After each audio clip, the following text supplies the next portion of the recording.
So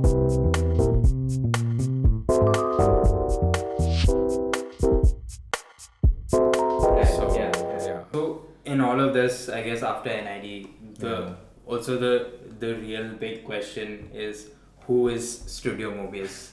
Right? Because because it's always pitched up as Studio Moebius, then everyone knows that you are the face of it. But you have this recurring habit of collaborating with a bunch of animators, illustrators, and collaborate with them.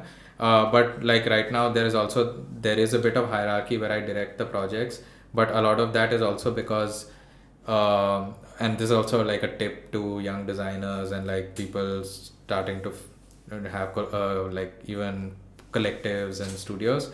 Like clients feel uncomfortable when there's no clear hierarchy, you know, and they have trouble trusting an organization that doesn't have accountability.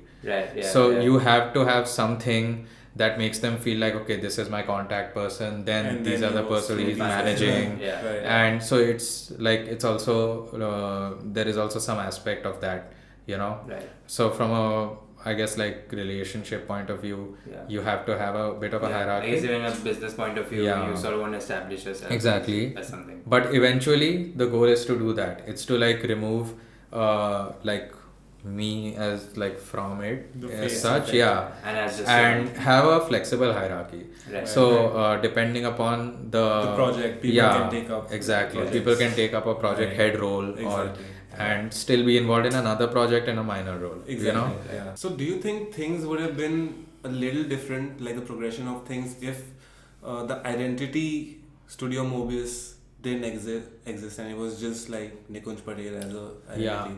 Would it be different than what the progression was? So right now in our industry, a lot of it is like the face that you show, you know, like the facade you show. The fact that you might also even call your like entity a studio means that like you are approaching it as more than just one person.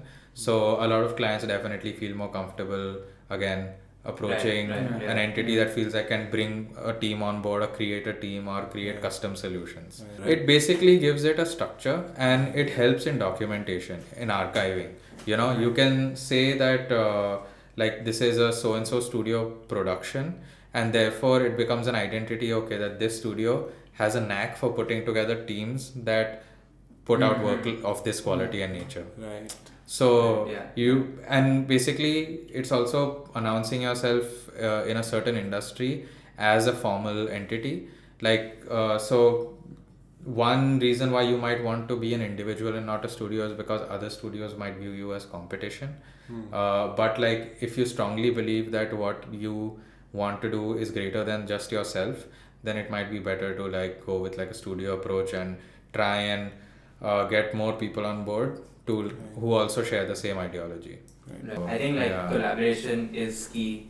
Also like when you are in college, you are doing these projects by yourself, and then you're just tackling these like 6-month project, 1 year project. I'm just doing it by myself, and then when you're thrown into an industry with real time like consequences, real time sort of like byproducts, then you're just like, I need this guy to help me. Like you know what that also does is like collaboration kind of gives like, and collaboration as opposed to like just employed work, what it does is it gives people a little bit of ownership. And that is key. Like, so right now moving forward, what I want to do with Studio Moebius is also have not just me but also other people come and direct projects under Studio Moebius. So that's when like the shift will happen, you know, where like people will stop seeing it as just me. So there are like some projects that have been planned like for later in the year where if they work out, there will be another director and I might animate on it as just an animator.